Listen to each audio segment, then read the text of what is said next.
Pak Mahfud, saya tergolong orang yang sangat mencintai Pak D. Jokowi. Saya yang melempar telur di rumahnya Rocky Gerung. Ternyata sekarang Rocky Gerung yang betul kan gitu. Kita partai penguasa tetapi tidak berkuasa apa-apa saat ini. Ternyata Rocky Gerung betul ya. Tapi kalau nebak saya Rocky Gerung salah terus. Dulu waktu saya pertama diangkat jadi Menko Polhukam, buat dia marah-marah, apa itu, nggak kapabel, nggak ini. Paling lama kalau ada reshuffle paling lama 8 bulan dia di reshuffle pertama katanya. Ini udah 4,5 tahun. Lihat ke udara ada pesawat, di sana ada korupsi pesawat udara. Lewat ke Departemen Kehutanan, korupsi di hutan. Naik kapal di laut, ada korupsi di Bakamla, kelautan. Kemana ya? Nginjak tanah, ada korupsi mafia pertanahan. Lewat di rumah sakit, ada korupsi obat-obatan. Sebelumnya tepuk tangan untuk Beta Poganjar ya. Kami mewakili Teretan Madura sangat berterima kasih sekali dengan acara ini ya. Dan terima kasih sekali kepada masyarakat Indonesia yang mendukung putra terbaik Madura, Pak Mahfud MD. Pak Mahfud, saya tergolong orang yang sangat mencintai Pak D. Jokowi. Saya yang melempar telur di rumahnya Rocky Gerung. Ternyata sekarang Rocky Gerung yang betul kan gitu. Pesan kami hanya satu Pak, bila terpilih jadi presiden jangan tinggalkan relawan Pak ya. Sakitnya itu di sini Pak ya.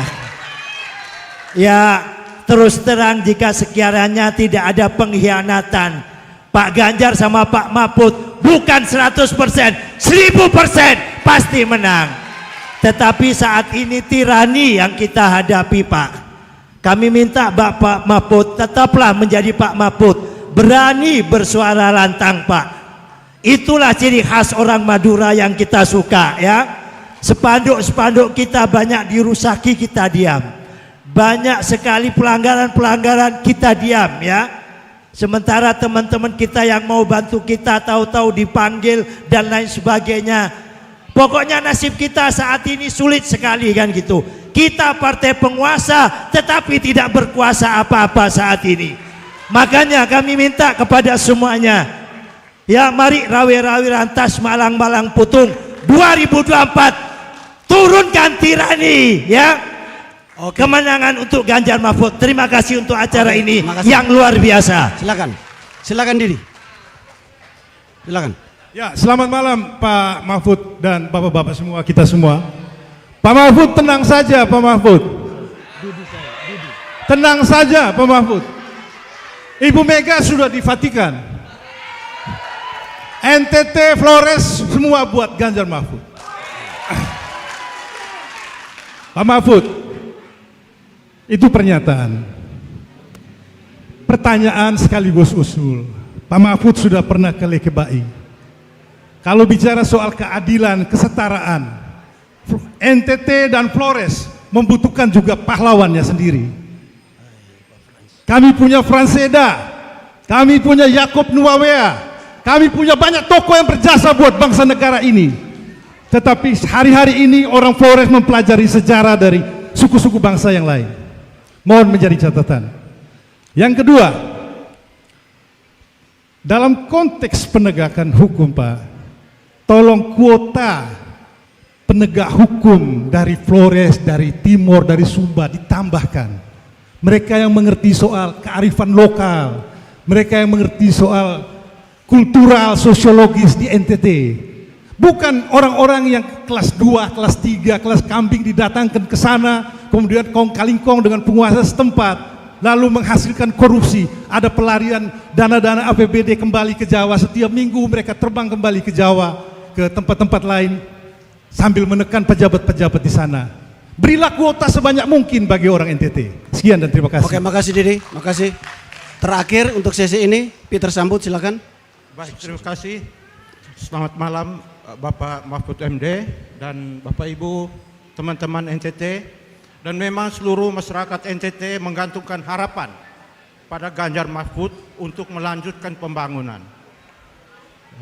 NTT memang paradoks, sangat paradoks ya. Makanya NTT itu sering dipisahkan nanti Tuhan tolong, nestapa tanpa tepi, ya, nusa trafficking tinggi, dan tentu kami berharap bahwa Ganjar Mahfud akan merealisasikan apa yang disampaikan oleh Pak Luhut bahwa negara turun tangan untuk NTT. Ya. Salah satu persoalan utama NTT paradoks itu miskin ekstrim, tapi juga korupsinya juga ekstrim. Sayangnya itu hanya di data. Dalam praktek tidak pernah ada penyelesaian, tidak ada penangkapan, tidak ada hukuman. Jadi sehingga itu menjadi budaya yang begitu mewabah di NTT sampai ke tingkat desa. Kalau bupatinya korupsi ya di desa juga sama saja, nggak ada dampak. Jadi kami berharap bahwa Ganjar Mahfud yang diandalkan oleh orang-orang NTT dapat melanjutkan apa yang sudah dirintis oleh Pak Jokowi untuk membangun infrastruktur, terutama untuk Flores, karena ada sentra pertumbuhan ekonomi baru dan jasa di Labuan Bajo. Jangan sampai Labuan Bajo itu dikuasai orang dari luar dan orang NTT jadi tamu. Ya, itu yang terjadi sampai saat ini. Jadi tolong diperhatikan itu sehingga human trafficking tinggi itu bisa diatasi. Artinya tenaga kerja orang-orang muda di NTT itu bisa ditampung di daerahnya, bukan mencari daerah di Dreamland Malaysia yang terjadinya perdagangan manusia itu. Selanjutnya ya penegakan hukum itu Pak, ya. Jangan hanya jargon. Jadi kalau benar-benar Ganjar Mahfud menegakkan hukum, mengatasi korupsi, benar-benar harus dilakukan secara tegas. Oke, terima kasih Peter. Terima kasih. Ya. Bapak yang dari Madura tadi, ternyata Rocky Gerung betul ya?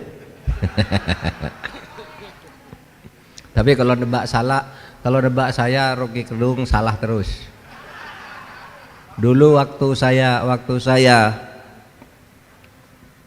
pertama diangkat jadi Menko Polhukam, buat dia marah-marah, wah apa itu, enggak kapabel, enggak ini. Paling lama kalau ada reshuffle paling lama 8 bulan dia di reshuffle pertama katanya. Ini udah 4,5 tahun. Reshuffle sudah berkali-kali, saya enggak tuh. Itu saya bilang, Mas Rocky, Anda salah loh, saya kan hanya manas-manasi Anda biar bekerja, gitu aja jawabannya. Sama sekarang dia memprovokasi saya, besok Pak Mahfud tuh takut debat dengan Mas Gibran karena dia anaknya presiden gitu. Memprovokasi, salah lagi dia bilang. itu sebenarnya Rocky Gerung tuh teman saya. Sehingga dia kalau bilang-bilang begitu tuh atas sepengetahuan saya sebenarnya. Atas izin. Itu orang baik. Oleh sebab itu, jika Pak Mahfud terpilih jangan tinggalkan relawan. Karena saudara, sekarang ini kita menghadapi sebuah tiran, harus bersuara lantang. Saya rasanya tetap bersuara lantang sih. Saya kemana-mana berpidato bicara kayak tadi, korupsi di mana-mana. Ngelihat ke udara ada pesawat, di sana ada korupsi pesawat udara. Lewat ke Departemen Kehutanan, korupsi di hutan. Naik kapal di laut, ada korupsi di Bakamla, ke lautan. Kemana ya? Nginjak tanah, ada korupsi mafia pertanahan. Lewat di rumah sakit, ada korupsi obat-obatan. Banyak korupsi di sini. Saya selalu berbicara begitu. Apa masih kurang lantang? Itu. Jadi jangan khawatir Pak. Putra Madura, Anda Putra Madura, saya juga Putra Madura. Lantang, sebenarnya lantang itu biasa saja bagi orang Madura. Pak Didi, NTT dan Flores juga perlu punya pahlawan ya. Iya Pak, kemarin belum lolos. Kita sudah membawa Pak Franseda, tapi kan itu terbatas jatahnya. Bukan tidak memenuhi syarat, sudah memenuhi syarat. Tapi pemerataan daerah ini yang belum, kemudian yang sudah lebih lama diusulkan dan seterusnya. Mantan menteri kemarin ada dua, Pak Franseda dan Pak Mukhtar Kusumaatmaja, belum disahkan sekarang, tapi persyaratannya sudah terpenuhi. Tapi NTT sudah punya beberapa pahlawan ya. Salah satunya yang saya tahu Pak Herman Yohanes, itu kan pahlawan gitu. Nanti kita tambah lagi lah biar NTT tambah banyak yang menjadi monumen bagi bangsa Indonesia.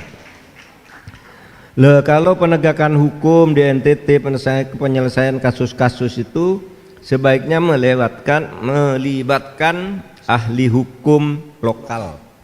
Baik Pak, karena kadangkala yang nangani orang pusat ndak ngerti situasi daerah, ndak ngerti budaya, ndak ngerti kearifan lokal, tiba-tiba hukumnya sangat formal-formal dan mungkin lalu kolusi juga. Oleh sebab itu nanti bagus, tidak tertutuplah kemungkinan ahli hukum yang dari NTT. Pak Peter Sambut, negara harus hadir. Iya, negara harus hadir, dan saya kira ada kita yang sekarang ini punya pikiran kebijakan, yaitu negara hadir dari pinggiran agar pembangunan itu tidak terpusat mulai dari luar. Perbatasan NTT, saya sudah 2 perbatasan di sana hadir. Kemudian tentu proyek-proyek harus diperbanyak di sana. Ya, catatan saya juga human trafficking Pak, yang paling banyak itu dari NTT. Hampir setiap hari ada mayat pulang NTT. Negara tidak melindungi katanya, tapi memang ada mafianya Pak. Mafianya itu lintas negara, terkadang melibatkan aparat. Sudah kita tahu aparatnya, lepas juga. Sesudah diberitahu, ini orangnya lepas juga. Akhirnya dipindah entah kemana, orangnya hilang. Nah yang begitu-gitu harus kita akhiri ke depannya. Karena nanti rakyat tuh jadi korban terus gitu, kalau dibiarin kayak gitu. Oke, saya kira itu sudah cukup ya.